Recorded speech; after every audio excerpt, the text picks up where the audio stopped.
Hello everyone, SirMonkeySuit here, back again with Attack on Titan. We are on episode 16 of season 3, and in the last episode, Bertolt came out to play, and he's now the Colossal Titan in the middle of Shiganshina, causing a lot of destruction. I don't know exactly what the plan is with him, other than, I mean, because there has to be like an extended plan, right?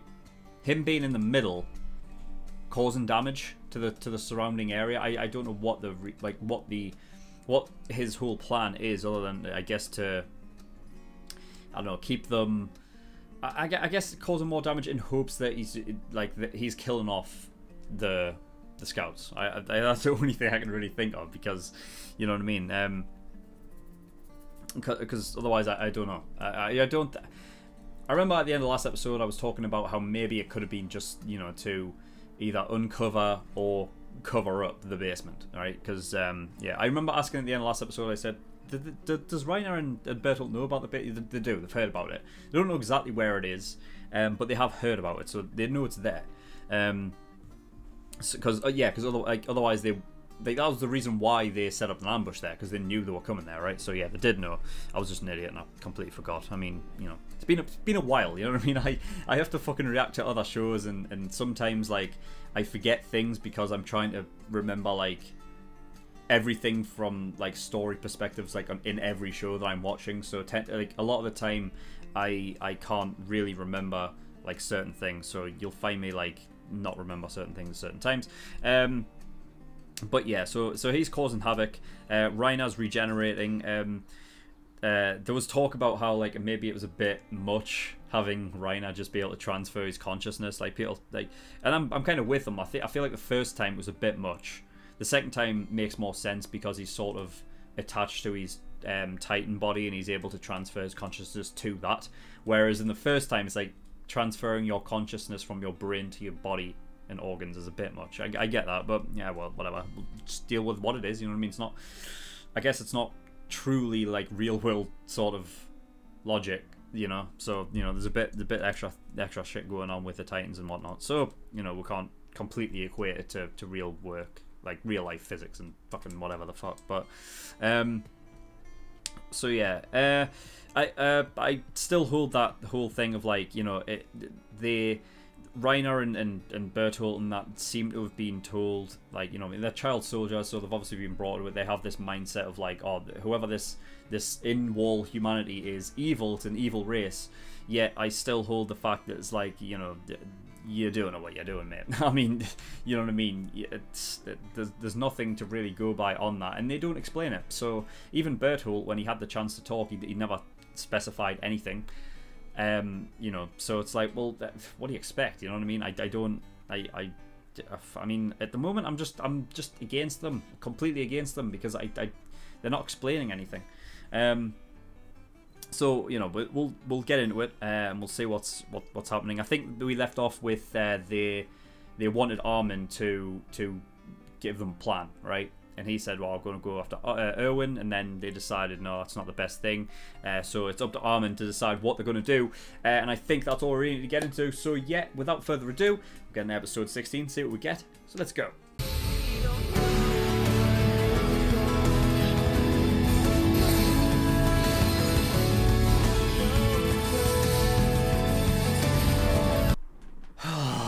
Fucking hell, these... I fucking hate this show for its cliffhangers. Fuck's sake. There's never a fucking episode where they don't cliffhanger it. There's never a fucking episode. I can't think of one, an episode that there wasn't a cliffhanger at the fucking end. You know what I fucking... Like, I got this feeling... I don't know how to explain it. I think there's something like there's a distinct sort of feeling to what you might think like a show is, and it completely changed that like in the first part of season 3, because the show, like the goal was different at that point, right? And there wasn't a focus on the sort of the battle against the Titans. I mean, the Titans are obviously, it always surrounds it, but you know what I mean. Like the focus had shifted. In the first part of season 3, But when I go back to last year when I was watching the first 2 seasons of Attack on Titan, there's a specific feeling with those two that I associated with like Attack on Titan, and it wasn't until this moment in this episode where I got it again. And it's like the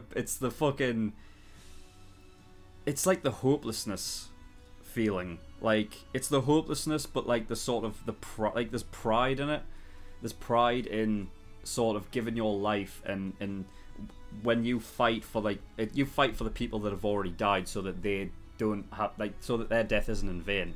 And I didn't get that in the first part of season 3, and that's not me saying that like the first part of season 3 isn't great, because it is in its entirety is still great, but the focus had shifted, so like the feeling is completely different. And I just wanted to explain it, because I haven't had that since season 2. And I fucking hell. It just the fucking damn it. It's like, it's annoying because because I got to watch the first 2 seasons like anytime I wanted. I didn't have to wait a week. I didn't have to. Like, I want the feeling that I have now going into next episode, but that's a week away, and I don't know if I'll have it, and I want to be at this stage when I go into it. Which means next week I might have to just watch this again and sort of, but then it's like rehashed. It's like, you know, it's not going to be the exact same feeling.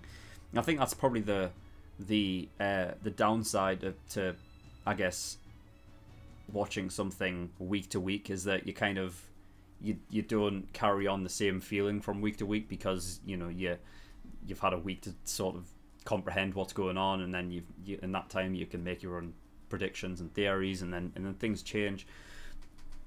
But yeah, so we'll start from the very beginning. Armin passing command to Jean. I like it. I do like it, even though I'm sitting there in that reaction being like, come on, Armin, like, your strength is your head, you know what I mean? Like that's what the thing that you're supposed to be good at, and the fact that you can't come up with anything, you know what I mean? It's like it for a split second I was like, it might be diminishing you a bit, but then I'm like, well, he did come up with this whole thing. It's like, oh shit, they're in the walls, right? So he's still got that. And the thing, I think what it's pointing out is that the situation is so dire that even Armin can't come up with a way out of it. You know, like, if you would trust anyone to be like, there has to be something, anything, and Armin can't come up with it, then I guess you're fucked. Even Erwin's like last resort plan was something that it was to come up with on the spot, because the situations that they have found themselves in, it's a situational thing. Like, beforehand, this isn't something that you could plan out, you know, pre this whole thing happening, this mission, because you can't guarantee that Beast Titan's going to show up with large Titans in a line. It works perfectly for Levi to get to the Beast Titan. Unfortunately, it's going to take, you know, the lives of us, like, we're the sacrifice in order for you to do that. And it's like even Erwin, like, that's the only thing you can come up with. The only plan, like, these are the two characters that, like, they're like, I mean, I've said before, Armin is my favorite character, because I like characters that use their mind. I like them that, you know, they can come up with things on the spot. It's not entirely, you know, instinctual, or just, you know, the only way out of this is to basically, you know, fight your way through, and that's it. You know what I mean? Like, a lot of shonen can tend to be. But when you have a character that can use their head, you know what I mean, and that is their strength, that's what, like, that's, you know, Armin is my favorite character because of that. And then by extension of that, Erwin is also in there, because he is also one of those characters, you know what I mean? I love the fact that in these, you know, in season 3, it's come to the forefront, this idea that Erwin wasn't entirely doing it for the sake of humanity, but he has his own sort of agenda going on as well. I suppose in some cases you can kind of see that from the very beginning, like even in season 1 when he has his own plan to capture the female Titan and everything like that, even though he said we're going to do a different mission.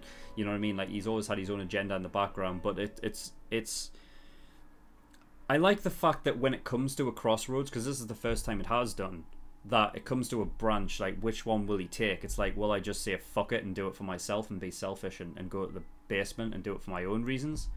Or will I give myself up for humanity and give up on my dreams in the end? And he's chosen to give up on his dreams, which... fuck's sake, man. Owen! He has to be so badass that it's going to kill him.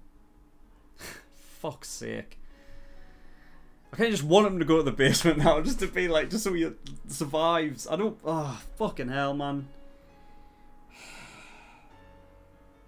Nah, I don't want that to happen, because then it takes away everything that he just said. Like, that fucking hell, man. Like, nobody gives speeches like Erwin, did it? No one does. Like, he's able to just... It's not even... Oh, man. I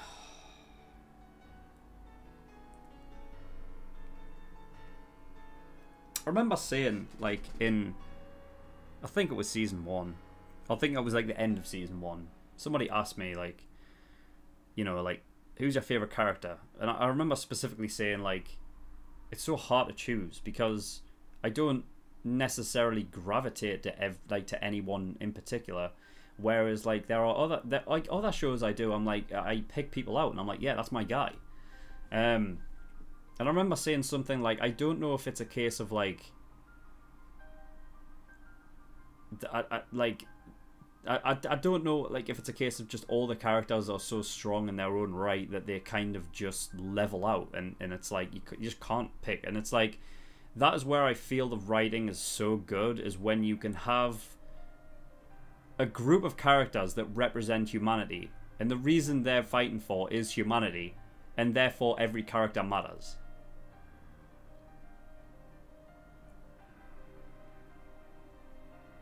And I picked Armin because he's a smarty pants. You know what I mean? And I like people that are quick to think. You know what I mean? Their mind works, and that's what their strength is. You know what I mean? For a long time, with, like, you know, when it comes to, like, other shows, they can get by just being strong, you know what I mean? And it's like willpower to do something, and it's like, it's great when you witness it in, like, those other shows, but, you know, at the end of the day, it is very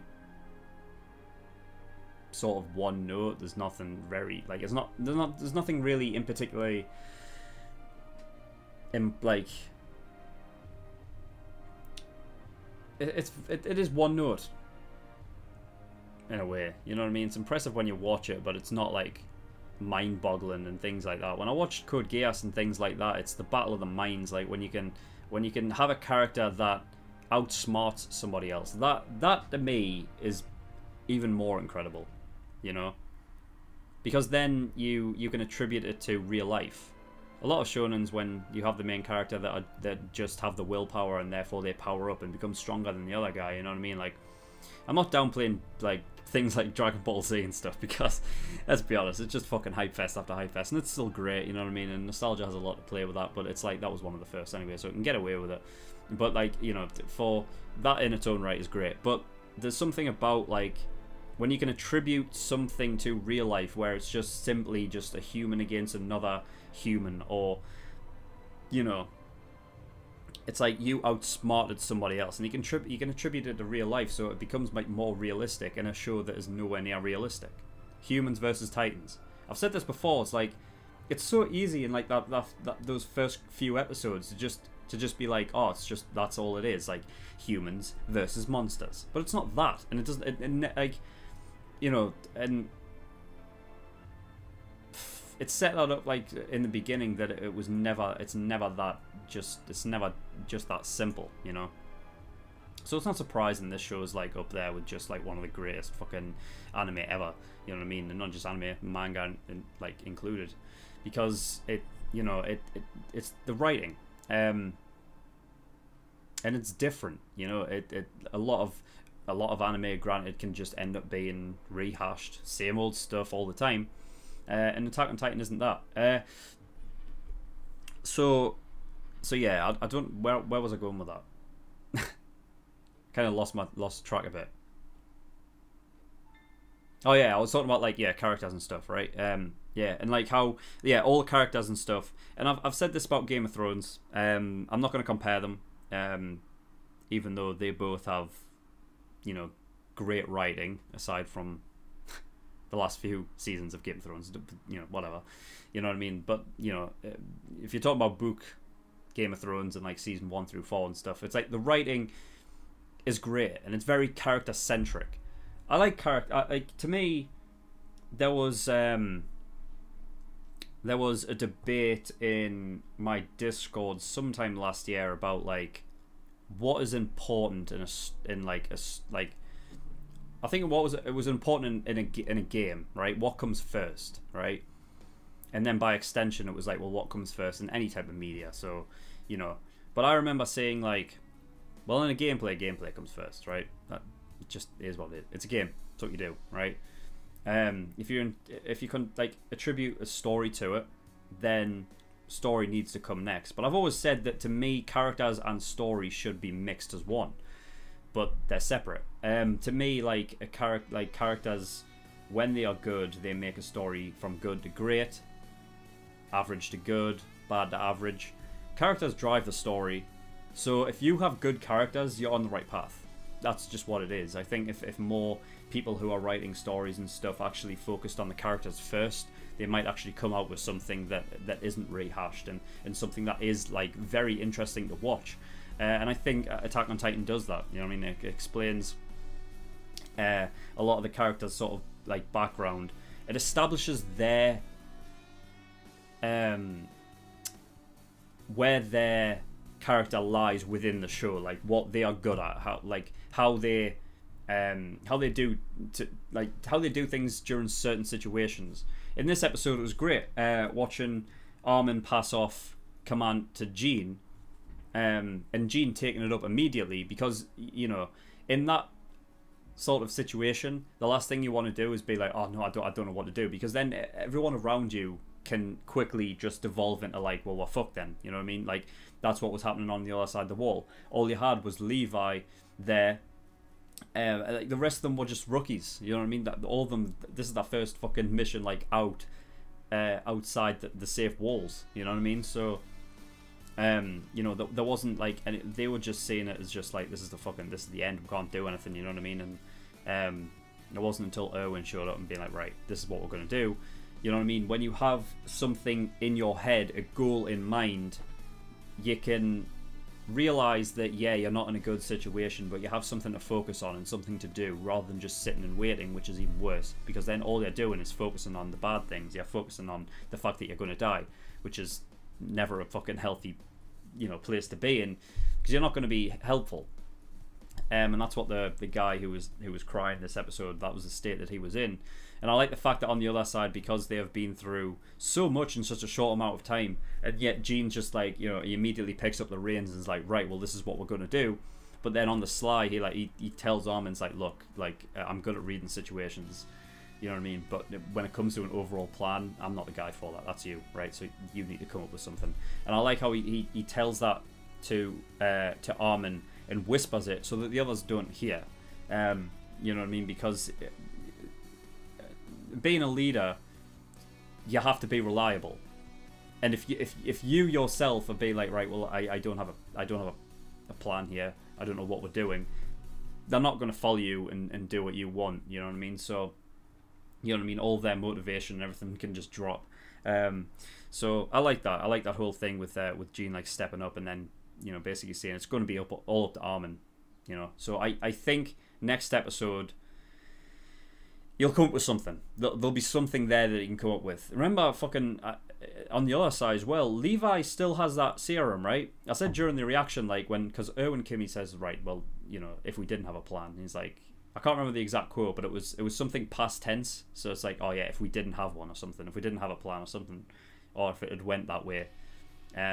And it was like, oh well, he has something. And it's like, oh, Levi has the serum, but that's like last resort. Like if something happens, like you give that to whoever, and hopefully we can make something out of that as a distraction, whatever the fuck. I don't know, but I'm sure Levi has it. He would still have it, right? He didn't give it to anyone. He still has it. I mean, I'm guessing he still has it like in his pockets somewhere.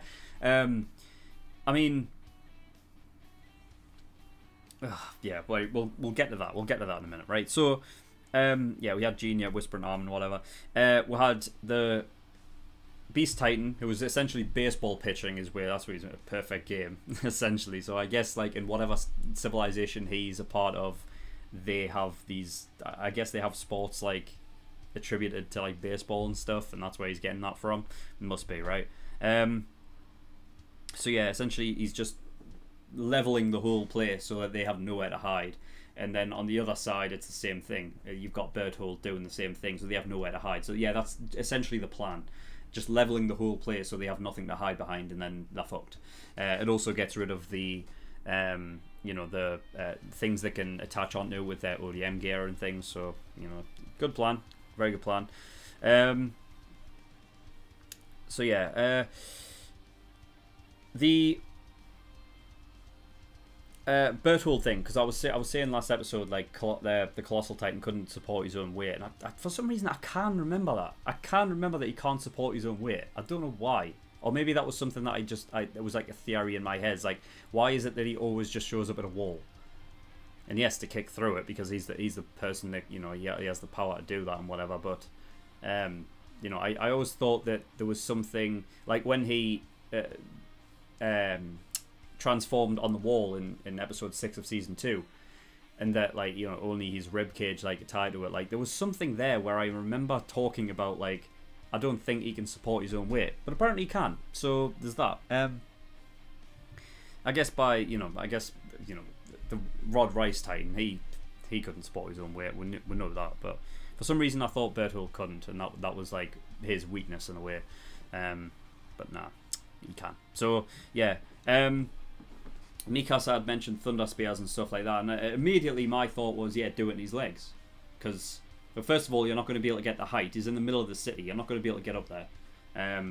You know, so my thought was, yeah, put it in his legs. Get him on ground level. Like, that's where you want to be. That's where you want to have him, right?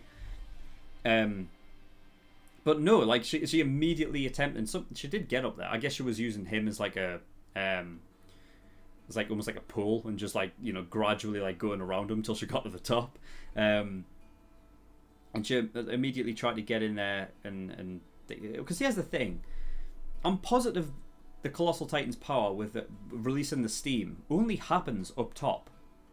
It only happens like up here. I don't think it happens next to his feet. So I feel like just doing it his legs would be the best option, surely, right? Because if you get it at his feet and you get him down to the ground level, well, then you've got more chance of doing. First of all, you stop him from getting to the wall, right, which is a big deal, right? You stop him from there, and then, you know, you've got more opportunity to get at his nape, even though he's, you know. But the more you suppress him, eventually he's going to run out of juice, right? Like, isn't that a thing that we're doing? Like, oh, we'll just wait it out. We'll play the attrition game, because if a battle of attrition with a Colossal Titan, they've done that before. They're just waiting it out. So that is a thing that can happen with the Colossal Titan. So by getting rid of his legs, I think that's, you know, and by, you know, him regenerating, that's going to use up some of his energy as well. I think that would have been the best option there. But yeah, so Jean had the idea of Eren going after him, taking out his leg. That's nuts. Like, I'm positive, like, at some point, like, we've kind of got, like, you can kind of get an idea of the Colossal Titan's size by the wall. But I don't think we've ever really gotten an idea, really, between him and Eren. Like, his, like, Eren Titan. It's like him trying to, like, grab onto, like, that's his angle. Like, that of your entire, like, leg, the connection from leg to foot is the smallest part. And he couldn't even get his arms, like, I don't even know if he got them, like, halfway around. So, you can't even get throughout the whole thing. He flung him anyway. He basically flung him off his leg into the wall. And that has affected Eren, seemingly. So I guess it basically says that, yeah, Eren's becoming more one with his Titan, that he he gets affected by what the Titan feels and everything. I'm guessing that must be what it is, and that's the reason why he's like kind of out of it a bit.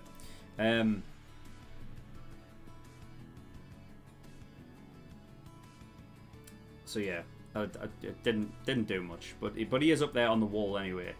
I imagine that he's going to stay up there for, like, you know, when he comes back around and he's able to control his, like, you know, get back up and whatever. He's going to probably stay on the wall. I can imagine him like jumping at the Colossal Titan's face, like just running and grabbing a hold of him, like just doing something, you know, like ripping out his eyes. I don't know. I can just imagine him doing it.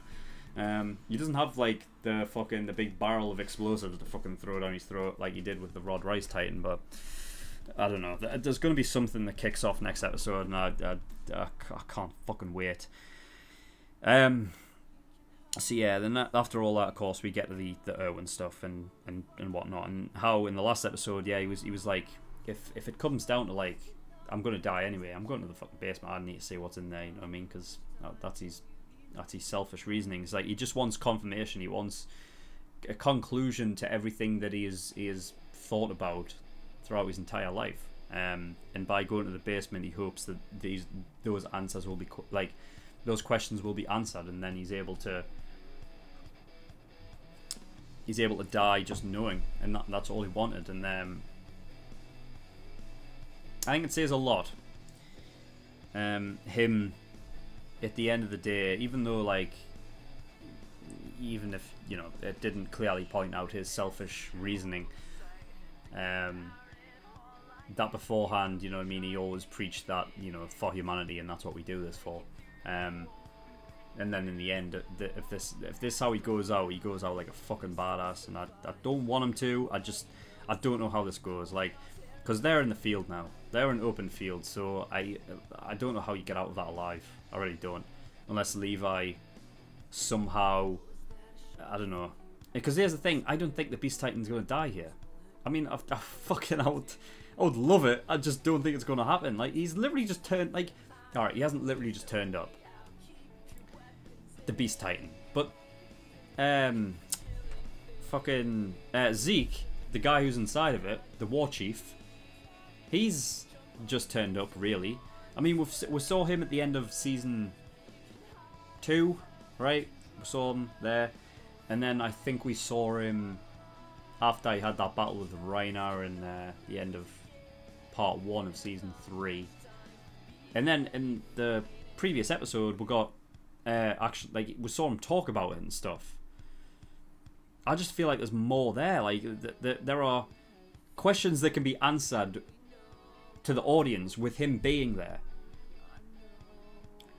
We could probably make him maybe retreat, but I don't see how. I mean, Levi's great, don't get me wrong. Like, you know, if anyone's going to do anything, it's going to be Levi. Like, it clearly is. He's the best fucking fighter in the show. But, like, this is a lot. But that's the problem. It's like, when he goes out into the open, Irwin's like, yeah, it's like there's a perfect fucking... That was great, by the way. Like, my fucking... my face lit up when I heard it. I was like, oh shit, he's using the Titans as a way to get there. It's like perfectly fucking... Damn it. I love the subtitles. Like, it just gets me hyped. It's like, now there's a perfectly, like, you know, perfect height all the way there. Fuck. It got me hyped because I was like, because in my head I just envisioned the whole next, like the whole next scene of just Levi going across them and then taking out the fucking Beast Titan with it, you know, and like in the epic way that Levi does. But I just know this isn't going to go to plan. Attack on Titan is known for, like, those. How many things have gone right for humanity? We had the bit where in season 1 where Eren, sorry, he closed the hole, right? He closed the hole in Trost. There was that bit. Sorry, it took me a while to get there. Must be the rum talking that. What else? They capture the female Titan. Alright, that... but there's always sacrifices, right? Always sacrifices going through. But, like, you can consider them a victory for humanity. Other than that, did they have a victory in Season 2? they got Aaron back, but then they lost him as well. I mean, you know, I barely look at these as like, you know, that one is like a victory, you know, because they lost Hannah's as well. So they don't have a lot of victories, and if they do, it's like few and far between. You know, they lose most of the time. So I don't see this going the way that it's supposed to. And at the end of part 1 of season 3, there was that after credit scene. So Levi needs to survive. He does. I don't know if that end credit scene might have just ruined the fact that Levi's not going to die here, because he needs to be back inside. I'm sure for some reason I can't remember the image of where they're on the roof, and it looks like they're inside Shiganshina. They're not on the outside where Levi and Erwin are now. I'm sure they're on the inside. They're like they're actually in the district. So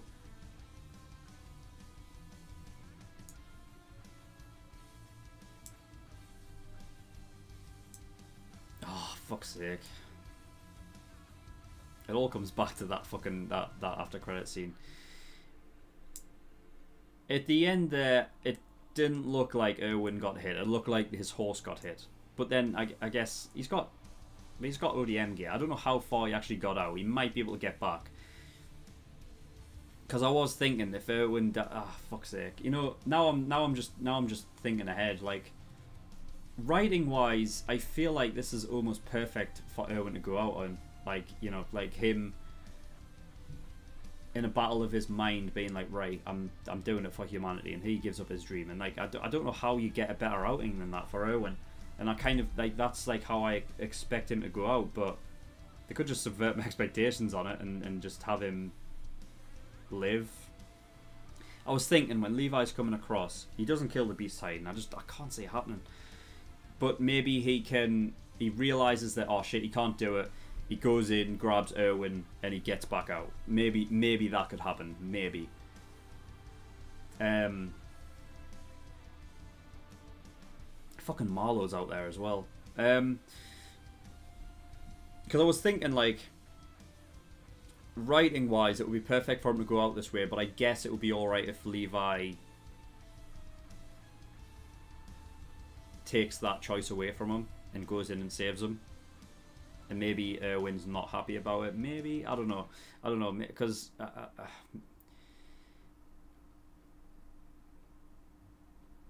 don't know. Maybe nah. I don't think Erwin he wouldn't hate the fact that he got saved, because then it just gives him another chance to get to the basement, right?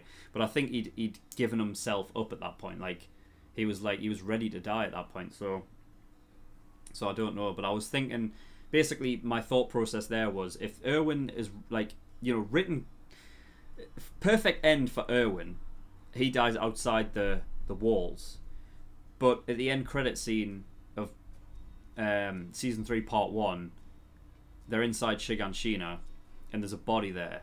For those of you that don't know, my thoughts on that were, I think it's either one or two people. It's Armin, which I thought it was most, but then I threw in Erwin in there as well. The reason for that is because those are the two characters that sort of are affiliated with the characters that were in the end credit scene. So Levi, it made sense having Erwin be in there, and then Eren and Mikasa, and then it would make sense that it would be Armin.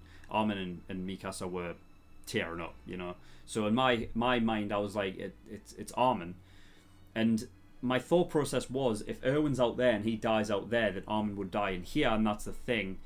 I fucking hope not, because then there's my top two favourite characters dead, and that would be fucked. I would hate that. There has to be... Oh fuck, we can't do that, because we need someone with a fucking head on their shoulders, man. I hope that's not the case, but I was thinking, like, if Erwin dies out there, then that would mean that, in my theory, that would be Armin, who's burned on the fucking, and also out of the burn. Colossal Titan's steam, maybe, if he gets caught up in it and he can't get away, because it's supposed to be hot, right?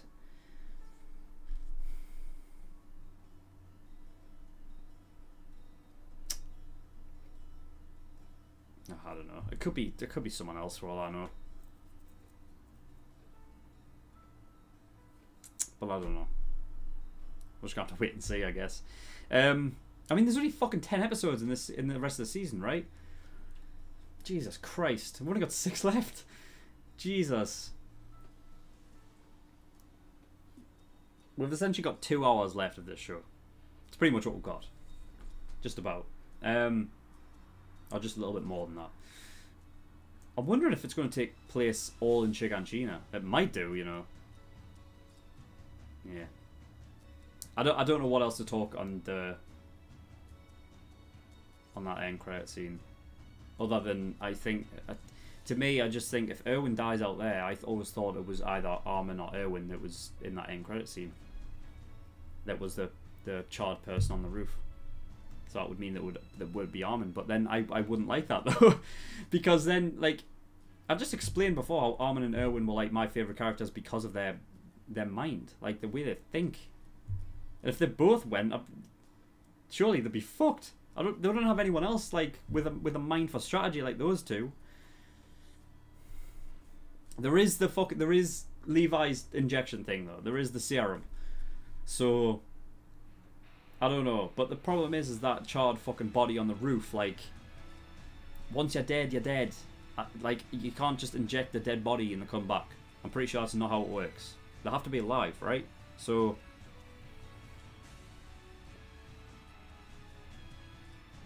Oh, fuck's sake, I don't know. I can't give up. I give up, I don't know. Yeah, again, Erwin's speech, fantastic, as he fucking usually does, you know what I mean? Like, it sends shivers down your spine, because he's really fucking quality at giving those speeches. And yeah, I mean, the whole thing, Levi using the Titans to reach the Beast Titan, it's just, I don't see it happening. That fucking, the Box Titan, that's what I've named it now. It's the Box Titan, because I don't know what else to call it. The Carrier Titan, maybe, because it carries stuff. But yeah, it's like what I would equate to a support. Like, you know, like if you played like, I don't know, Battlefield, for example, yeah? There's like a support class. Like, that's how, like, it's like a support Titan. Like, I don't know what its power is, because they all have a different power, right? Its power isn't carrying. They can all carry if they want. It's weird how it walks on 4 legs, but then I guess we've seen, like, abnormals do that as well, so it's not entirely weird, I guess. I guess it's weird that, like, a human Titan shifter would be doing it. Yeah, I don't know what the power is there. Other than if it does have that thing about the summoning Titans that I've talked about before, you know, because obviously the Beast Titan and then loads of the other ones, like, all almost like, it looked like they all transformed at the same time, but we know that those other Titans are all, they're all mindless Titans, so that doesn't make sense. So there might be something with that. But yeah, we'll just have to wait and see. But yeah, that was a very, very good episode of Attack on Titan. And of course, fucking horrible cliffhanger to fucking end it. Now I'm going to have to wait a week. But yeah, that is all I've got. So thank you everyone for watching. In the description below I have links to certain things. One of them is the Discord. If you want any information regarding my content at all, you can get yourself over there and find out. You can also come talk to me on the community. And I do have a Patreon as well, so if you do want to support me on Patreon, that would be very much appreciated. There's a bunch of different tiers and rewards depending on how much you want to support me with. So there's the early access tier, $5 a month, gives you access to shows a week early, and you get 4 episodes of Hunter x Hunter every week. $10 a month is the full length, that gives you access to my full length library. Everything I react to gets a full length.